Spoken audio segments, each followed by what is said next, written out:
plain and simple. We can't just be repeating stuff without incorporating what we singing. That's right. Amen? Amen. Our life has to shift. Yes. I'm not into song books and all that. I'm not even into theology. I'm into being transformed. I want to be transformed. I want there to be a perfect match in my life. What I say and what I do is one and the same. And it's highly possible. The expectation is that God would have us to be that way. And anything less than that is a lying vanity. Oh yeah, I know I won't get nobody looking up at me. I ain't mad at Jesus. I'm all in your role because there's an expectation in the air. And there is a cry from God. And if you got God in you, you can hear it. But it's ultimately up to us to decide what we're going to do. I have a mandate. I have a purpose. I have a goal. There's some things God has placed in me. And I'm not going to settle until I see it. Like David said, I will not give a little sleep nor slumber till I find a place where his tabernacle, his glory, his manifest presence is. How many know that's what he said? Talking about, y'all don't know Psalms 132? Y'all don't know? You don't remember that? We talked about that so many times. He brought it up to the fields of Ephratah. He wanted to find a place where God glory dwells so he can have a location where he can meet with God. We don't worry about locations. It's still a prophetic type to us. So go with me to Genesis 35. Yeah, why not? Genesis 35. It's in the Old Testament. So we sung a song. There's a ship by Eddie James. Wasn't it by Eddie? That's by Eddie. Yeah, Eddie says, send a revival, Lord. Fire blazing. The body of Christ is snoring and complacent. What? Wake us from our slumber. Call us to greatness. We started the race with your help. We can make it. Am I in the race song? Yeah. There you go. Next. Shake us aggressively. Pour out your love. Give us hope. Give hope to the ones that stopped and gave up. Show signs and wonders, Lord. All for your glory. Father God, we need another outpouring, a shift.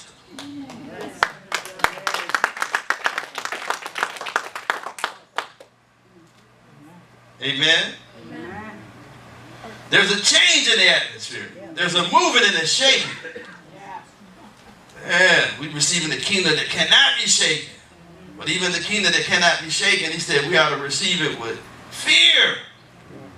In the New Testament, Hebrews 12. Why? Because we're in direct correlation or in contact with a consuming fire. He didn't stop being consuming because of Calvary. He's still a consuming fire. In fact, we already know because we've been baptized in that fire. Come on now.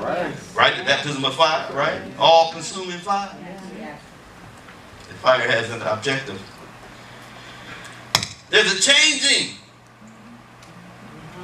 of the guard. Rising up in this hour. And the violent who take it by force. There's a shift. I know I'm not singing it. No, you want me to sing it better? Things won't look the same. Shift. Things won't sound the same. Shift. I know how to put that in there.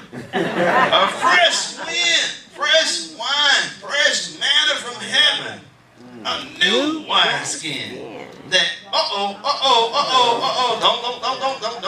don't attest to this if it don't agree with you now. A new wineskin that won't compromise with sin.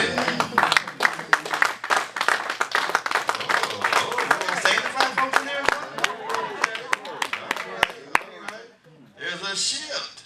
There's a breed of Christians, sanctified Nazarites. You know what that means? A Nazarite. Anybody know what Nazarite means? It's consecrated life. Nazarite don't drink. Oh, yeah. They got quiet when I said that. Sober up, sober up. It's more than just a drink of natural, but it is a parallel. You know, they're not wine drinkers either. Amen. Which means they're not giving a strong drink. Which means they don't chase after every prophetic word. Oh, boy, sober up. Sober up. A consecrated tribe. There's a shift, a bride, pure and holy. Let me hurry up so I can get to my message. And in the garment polluted. Is that right? Yeah. Okay. A bride pure and holy, and in the garment polluted by flesh, full of passion and glory. There's a shift. A consecrated tribe. Yes. We're going to talk about it. We're going to look at a consecrated tribe in the book of Genesis 35. A consecrated tribe. It was a consecrated tribe. We need some consecrated people. Not in name only. I like the church in Sardis. They said they were saved in name only. But these are people full of passion and glory. There's a shift. Roll with me. Let us speak to the spiritual death. Raise the dead. Remind us that we're the body and you are the head. Set a fire to this dry and stagnant generation. Build us an army from every tongue and nation. I know God is building an army. I know the voice of God, the Ezekiel army, the army that's in the valley of dry bones. He's raising it up. But even in that moment, even in that prophetic picture, there's some things that needs to take place. Not only the word is spoken, but there are some ramifications. Next. Harvest the grain. Now is the season. Transform the atheists, pagans, and heathens. Yes. Yeah. In and out of the church. Faith is believing without having to see it. The word is alive, and all that you got to do is read it. So shift. Shift. We need to shift. Next. We almost done? The long hairs are coming. They don't drink wine or touch dead things. They're not necromancers. They are lovers of the king. There's a shift. They read, fast, and pray. They worship. They praise all night and all day. To the heathen and to the carnal folks, that's boring. But there's a reason for this consecration. There's a reputation on the line. Yeah, there's a reputation on the line. So it don't have anything to do with me. It don't have anything to do with my message. It has everything to do with something other than myself. The reason why we were created. The reason why God is drawing us into deeper depths and higher heights. Amen? They'll read, fast, praise, worship, praise all night, all day. Is that it? Shift in fasting, shift in prayer, shift in obedience. What? No matter when or where. Shift in consecration, shift in faith and power. God's calling a people higher, spirit of burning, Holy Ghost fire. There's a shift. Those are some wonderful attributes. Am I done? No? Probably not, right? That's it? Praise the Lord. Long hair coming. Ain't drinking wine or connected to dead things. It's a whole new group of people that understand the fresh wind and the fresh wine and the manner that God has given, and they're positioning themselves so they can become a new wineskin. God's portable unit of transformation. Consecrated people, devoted people. That's what we need in this hour. We need people that understand we're not just going to sing songs and not mean it. Yeah. We're never going to worship without becoming worshipers. We're never going to praise without becoming praisers. We're not just going to go through the motion. We're not just going to be clanging cymbals. We're not just going to be coming to the altar at the end of a service. If God called you after this message to come to the altar, please come. But don't make it empty. Be intentional. And then once you become intentional, have a level of determination that you're going to follow it all the way through. Because there's a shift. We're talking about reformation and repentance and renewal and all these buzzwords. Those are words that are akin to shifts. God's preparation process to bring a people into another level of understanding. It's not just buzzwords. It's not just something that I just decided to share.